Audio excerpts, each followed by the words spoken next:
In an era where everyone takes pictures, technical perfection has become the most boring thing in the world. Hyper-polished feeds, artificial intelligence, textbook compositions. Photography is flattering out. But what happens when you stop looking for the perfect shot and start looking for friction? This quarter, we sat down with 5 contemporary masters to understand what makes an image truly alive. Their answers dismantled everything we thought we knew. Welcome to Eyeshot.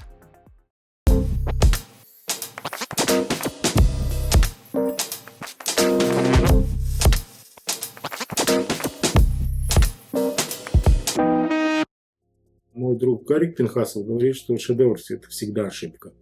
I prefer to miss 100 pictures and to get one where something really bizarre or really beautiful that I could never have predicted happens. With my photography, I do not claim to proclaim the truth, but rather a highly personal opinion.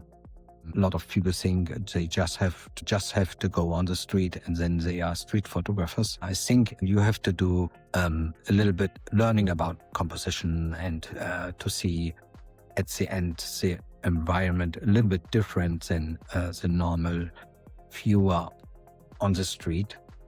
We are obsessed with sharpness and perfect balance, but when we asked these authors what they are really looking for, the word perfection was literally destroyed. For Bouwe Brouwer, photography needs a crack. When people talk about perfect, they often think it should be like really no cracks, no faults. I think things can become more interesting when there are little things that are off. One of the lines of a Leonard Cohen song is there's a crack in everything, that's how the light gets in. This visual boredom isn't just a stylistic issue, it's a crisis of authenticity. Nick Annes warned us against the danger of a generic aesthetic generated by softwares. The technical possibilities, especially in post-production, make it very tempting to make a photo or a person look perfect. And the danger is that a photo loses its uniqueness and instead takes on an interchangeable generic aesthetic. Imperfection is part of the surprising, spontaneous, uncontrolled nature of street photography and documentary photography. To destroy this artificial perfection, someone goes as far as physically sabotaging their own equipment. Alison McCauley builds her own filters from scratch to dirty the image. I love using filters, mechanical filters on cameras. I make my own. I use store-bought ones as well. I found these old sort of plastic A4 squares in various colors. So I thought, wow, these will be great. I'll cut them up and I'll make some filters. But if perfection is dead, where does great photography hide today? For decades, we were told that the street was the metropolitan center. Today, those who truly photograph know that the center no longer tells the whole story. Bouwe Brouwer and Nick Annes have shifted their gaze. I live in a very small town, and most of my photography I do in this town or the little towns surrounding this town. I love the idea of doing this so-called street photography that everybody knows from big cities and places like New York and London, and take that genre and do it here in this little town.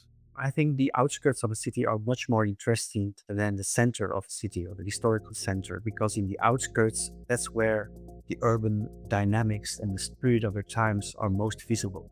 Moving to the margins, whether geographical or mental, allows you to lower your defenses and let yourself be surprised. Siegfried Hansen embraces chance to the point of deliberately getting lost. I go to the train station and sometimes I take the next one. I don't know where it goes. The most important thing is really to be curious what is around the next corner. I'm a good outsider photographer. My best work is often when I'm in a country I don't really know very well and I'm looking at people doing things that I don't really understand. And then what my picture will be is just my curiosity, my kind of wondering what the hell is happening here? What is that? And it is precisely in this aimless exploration that the true subject of contemporary photography emerges. Not beauty, but the absurdity of everyday life. И когда меня спрашивают, кто такой учитель фотографии, то я уверенно говорю, что великий русский писатель Николай Васильевич Гоголь, который нашел то, что я ищу. Да, вообще ощущение вообще некой абсурдности нашей жизни, да, и которое создается в том числе и жонглированием этими клише. There is a toxic myth in today's photography culture, the idea that photography begins and ends in the milliseconds of the click. The truth is that the shot is just the beginning. True authorship emerges when you put the camera down, let time pass, and start cutting. Siegfried Hansen waits months before even looking at his shots. Most of my pictures I see after half a year, 3 months, or a year.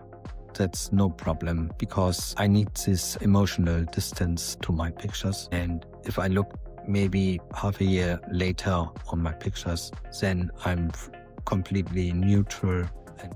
Editing is not a matter of logic, but a visceral instinct, and it requires courage, as Alison McCauley reminds us. I always started in series, and even my early work, always in series. I never thought that picture's great, I'll stop there. Once something was good, I wanted to add more. Publishing a book is always a struggle, but once it's done, it's very satisfying because the book remains and the project is complete and people have it on their shelves. But why do we make all this effort to organize these images? Sergey Maximishin and Bouwe Brouwer offers us 2 definitive answers as to why documentary photography will withstand any artificial intelligence. We are preserving time. Каждая наша фотография – это некая консерва времени. И мне кажется, что это миссия, и мне кажется, что один из критериев успешности фотографии и фотографа – это то, интересны ли будут его фотографии через 50 лет. Я подумал, что время для фотографа – это как, собственно, отсюда это родилось, что это как помидоры для хозяйки. Да? Консервируя продукты на зиму, хозяйка закатывает помидоры в банки, и кто-то добавляет уксус, а кто-то делает в собственном соку, кто-то кладет больше укропа, кто-то кладет меньше укропа, кто-то кладет корень сельдерея. У каждой хозяйки разный вкус, но тем не менее, если это хорошая хозяйка, то внутри будут помидоры. Да? И, соответственно, вот то же самое мы делаем со временем. One of the reasons why I do it is because I have this sort of image in my head that when I'll be no longer on this earth, that maybe my great-grandchildren one day will discover this big box in the attic and they will open it up and there will be all books and photographs in there and they will go like, oh wow, who this great-grandfather, what kind of person was he, you know? A photograph doesn't end on your phone screen. It finds its true meaning in the editing, in the sequence, in the tangible matter of paper.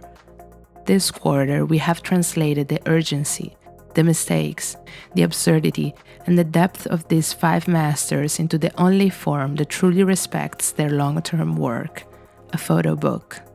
5 monographs, 5 stances on the world, 5 time capsules destined to last much longer than a social feed. This limited edition closed on March 31st. Don't just scroll through endless images. Support independent publishing and put great photography on your bookshelves. Thanks for watching and see you in the next video.